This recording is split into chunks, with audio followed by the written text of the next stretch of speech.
ETF index mutual funds నేర్చుకుని stock మార్కెట్లో రాణించాలనుకుంటున్నారా? వెంటనే ఈ నెంబర్కి కాల్ చేయండి. Hello weavers, welcome back to our channel. ప్రస్తుతం మనతో పాటు ఉన్నారు 25 ఇయర్స్ నుంచి అమెరికాలో ఉంటున్నటువంటి ఎంఎన్స్ ఎగ్జిక్యూటివ్ వీరభద్రరావు గారు. సార్తో మాట్లాడదాం. నమస్తే సార్. నమస్తే అమ్మ. సార్, మనం చాలా వీడియోలో మాట్లాడుకున్నాం, ట్రంప్ పెట్టే కొన్ని కొత్త రూల్స్ వల్ల మన ఇండియన్ స్టూడెంట్స్ కూడా కొంచెం డైవర్ట్ అవుతున్నారు. అంటే అమెరికా కాకుండా జపాన్ వైపు వెళ్ళడానికి. అంటే ఇప్పుడు అమెరికా పొమ్మంటుంది, జపాన్ రమ్మంటుంది అని అనుకోవచ్చు అంటారా? జపాన్లో మన వాళ్ళకి ఉండే ఫెసిలిటీస్ ఏంటి, అక్కడ సర్వైవ్ అవ్వగలిగే ఛాన్సెస్ ఎలా ఉంటాయంటారు ఒకసారి? అంటే ఇప్పుడున్నటువంటి అమెరికాలో ఉన్నటువంటి ఈ పొజిషన్ చూసుకుంటే ఇప్పుడు జపాన్ వెళ్ళడం అనేది ఎంతవరకు కరెక్ట్ అంటారు? ఎలా ఉంటుంది అక్కడ? అయితే అమెరికా పొమ్మంటోంది, జపాన్ రమ్మంటోంది, ఇది బాగుంది. ఇది నాకు పర్సనల్గా జపాన్తో సంబంధం ఉంది. నేను ఒక ఐ థింక్ 4-5 ప్రాజెక్ట్స్ చేశాను. ఆ కంపెనీ ఇప్పుడు లేదు అక్కడ, it's acquired by somebody else. ఒక 3 నెలల పాటు నేను అక్కడ ఉన్నాను టోక్యోలో. అండ్ ది టోక్యో అంటే మ్యాసివ్, లైక్ హైదరాబాద్ లాగా. మన ఆర్ఆర్ఆర్ వచ్చేసి రేపు ఎంత పెద్ద అవుతుందో టోక్యో కూడా అంతే. The whole place is called Tokyo. But you go almost like half an hour distance. Beauty ఏంటంటే most of the societies outside of India. అది మనం వెళ్ళే ముందు నేర్చుకుని వెళ్ళాలి. ఏంటంటే వాళ్ళ సోషల్ నార్మ్స్, వాళ్ళ ప్రాక్టీసెస్ అండ్ వాళ్ళ రూల్స్ అండ్ రెగ్యులేషన్స్, అవి జపాన్లో చాలా సీరియస్గా ఫాలో చేస్తారు. Particularly Japanese society is extremely visitors respect చేసే సొసైటీ. ఓకే, వాళ్ళు ఎన్నిసార్లు వంగి దండాలు పెడతారంటే మనకి ఆశ్చర్యం అనిపిస్తుంది, ఇలా చేస్తారా. అలానే మీకు ఎప్పుడు కూడా ఒక విజిటింగ్ కార్డు ఇలా తీసి ఇలా ఇవ్వరు, ఇలా ముని చేతితో పట్టుకుని ఇవ్వడం అంటారు. ఉండదు అది ఎప్పుడు. మీ వైపు మీ కంటికి కనిపిస్తూ ఆ రెండు చేతుల్లో పట్టుకుని కార్డు ఇస్తారు. సో దే రెస్పెక్ట్ 2 చేతులతోటి, ఒక చేత కార్డు. అలానే థ్యాంక్స్లో అవన్నీ ఉంటాయి, బాగుంటుంది. అలానే టెక్నాలజికల్లీ చూసినట్టయితే సాఫ్ట్వేర్లో ఆర్ హార్డ్వేర్ నేను ఎక్కువ చూశాను వాళ్ళది. బట్ సాఫ్ట్వేర్లో కూడా, because Hondas, Toyotas are ruling the world. Number 1 car in the US is Honda in sales. Number 2 Toyota. Number 3 is Nissan in massive numbers. Atlane their reliability. So engineering lo they're marvelous, no questions about it. That too, oka country మొత్తం నాశనం అయిపోయి Hiroshima Nagasaki bombs పడ్డాక మొత్తం flat అయిపోయిన ఒక country ruins నుంచి ఒక 50 yearsలో it has become one of the top 5 economies in the world. So దానికి కొన్ని బేసిక్ కల్చరల్ ఆస్పెక్ట్స్ ఉన్నాయి. What makes Japan one of the best places in the world అంటే దేర్ డిసిప్లిన్. మీరు మీ వాచ్ని వాళ్ళ లోకల్ ట్రైన్ టైంని బట్టి సెకండ్స్తో సహా మీరు సెట్ చేసుకోగలరు.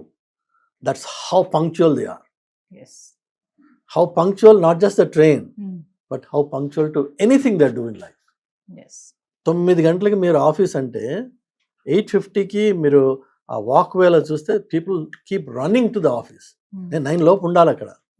9 కుంటే సరిపోదు, 9 లోపు ఉండాలి పంక్చువాలిటీ. అలానే రాత్రి వాళ్ళు ఈవినింగ్ ఎంత లేట్గా వెళ్తే అంత గర్వపడతారు వాళ్ళు. ఆ లేట్గా వెళ్ళినంత మాత్రాన నెక్స్ట్ డే మార్నింగ్ నేను లేట్గా వస్తానన్నది లేదు. Morning 9 is 9, but I will give more time in the evening also. మన పిల్లలు ఇక్కడ మన కండిషన్ ఎలా ఉంటుందంటే, నేను రాత్రి 12కి వెళ్ళాను ఎందుకంటే దానికి వేరే రీజన్స్ ఉంటాయి వీళ్ళకి. నిన్న నేను 12కి వెళ్ళా కదా, ఇవాళ నేను 12కి వస్తా అంటాడు, 9కి రాడు. ఏమో ఉంటాయి ఎక్స్క్యూజెస్. ఆ రాత్రి వెళ్ళడానికి కూడా వేరే మేడప్ ఎక్స్క్యూజెస్ ఉంటాయి చాలా. సో మనకి డిఫరెంట్ హ్యాబిట్స్ ఉన్నాయి. ఆ సొసైటీ ఆ హ్యాబిట్స్ ఉండదు.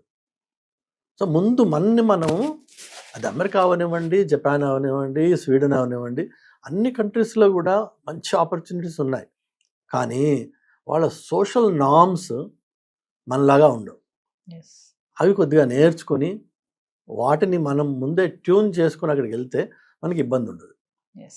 అక్కడ కూడా ఎక్స్ట్రీమ్ కోల్డ్ ఉంటుంది డ్యూరింగ్ వింటర్ సీజన్స్. అలానే వండర్ఫుల్ సమ్మర్స్ ఉన్నాయి. And Japan is one country where you walk a lot. అందుకనే వాళ్ళు మంచి లాంగ్ లైఫ్ వాళ్ళకి ఎందుకు ఉంటుందంటే they work hard yes and they walk a lot. జపాన్లో కార్స్ ఓన్ చేసుకుని డ్రైవ్ చేయాల్సిన అవసరం చాలా తక్కువ ఉంటుంది మీకు, బికాజ్ వాళ్ళ పబ్లిక్ ట్రాన్స్పోర్టేషన్ కూడా అంత వెల్ కనెక్టెడ్, అంత టైమ్లీ, అంత punctual and also comfortable. Opportunities వస్తే తప్పనిసరిగా వెళ్ళొచ్చు జపాన్కి. అక్కడ నేర్చుకునే అవకాశాలు చాలా బాగున్నాయి. ఒకటి అక్కడ ఇబ్బంది జరుగుతుంది ఏంటంటే, బికాజ్ వాళ్ళ medium of education is going to be Japanese. ఒక పిల్లలు పుట్టిన తర్వాత అక్కడికి వెళ్ళడం అన్నది కొద్దిగా ఇబ్బంది అవుతుంది. Okay education is highly expensive in Japan. Okay so మన పిల్లల్ని అక్కడికి వెళ్ళి నాన్ జపనీస్ స్కూల్స్లోకి, ఏదైనా బ్రిటిష్ స్కూల్, ఏదైనా అమెరికన్ స్కూల్లోకి పంపించాలంటే మీకు హాఫ్ శాలరీ దాంట్లో పోతుంది, provided you make at that level.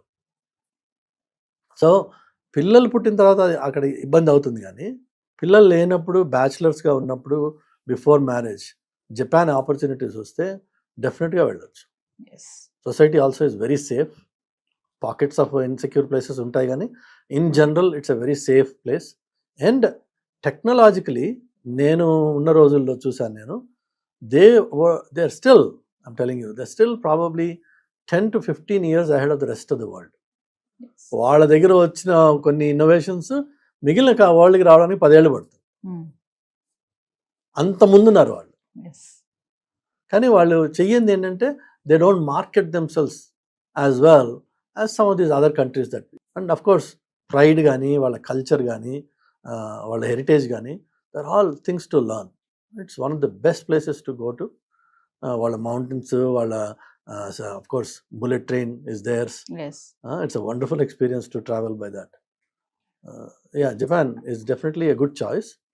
ఎవరికన్నా పెళ్ళికాక ముందు అవకాశం వస్తే తప్పనిసరిగా వెళ్ళండి. అంటే ఇక్కడ ఒక క్వశ్చన్ చెప్పండి సార్, ఇప్పుడు అమెరికాలో ఉన్నటువంటి మన స్టూడెంట్స్ పరిస్థితి కానీ, జాబ్ చేయాలంటే పరిస్థితి, ఇప్పుడు ట్రంప్ ఏదో ఒకటి చేయాలి, రెండు చేయడానికి లేదు అని అంటున్నారు. ఇటువంటి టైంలో అంటే దేని ఆపర్చునిటీ తీసుకుని జపాన్ వాళ్ళు మన వాళ్ళకి ఏమైనా ఆపర్చునిటీస్ ఇచ్చే ఛాన్సెస్ ఉన్నాయంటారా?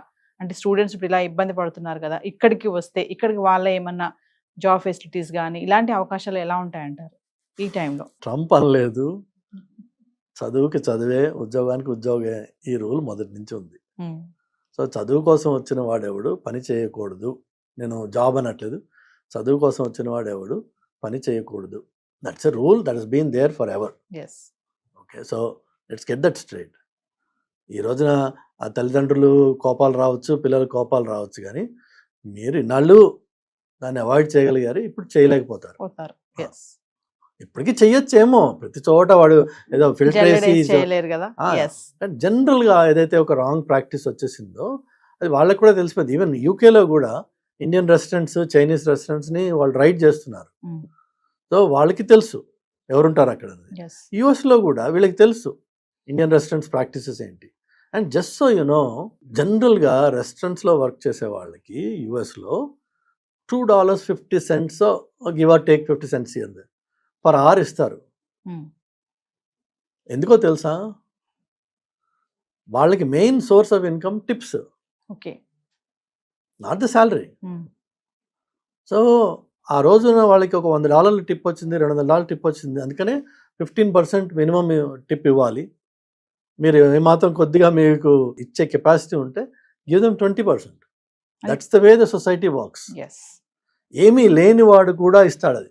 ఒక typical American will tip the staff no matter what, except మీ ఫుడ్ చెత్తగా ఉంది, లేదంటే సర్వీస్ బాగాలేదు అనుకునే రోజులో తప్ప, ఆ టైప్లో తప్ప 99% of the time everyone will tip the staff. అందులో there is no second thought about it. అందుకని చెప్పేసి వాళ్ళ జీతాలు ఎంప్లాయర్స్ $2.50 అంత ఇస్తాడు. ఓకే, అండ్ వేరేస్ మన ఇండియన్ రెస్టారెంట్స్లో ఏం చేస్తారు, వీళ్ళు ఇలా కాలేజ్ నుంచి వచ్చే పిల్లల్ని హైర్ చేస్తారు, చేసి వాళ్ళకి $7.50 $8 $10 అది ఇస్తారు. And that's all they get.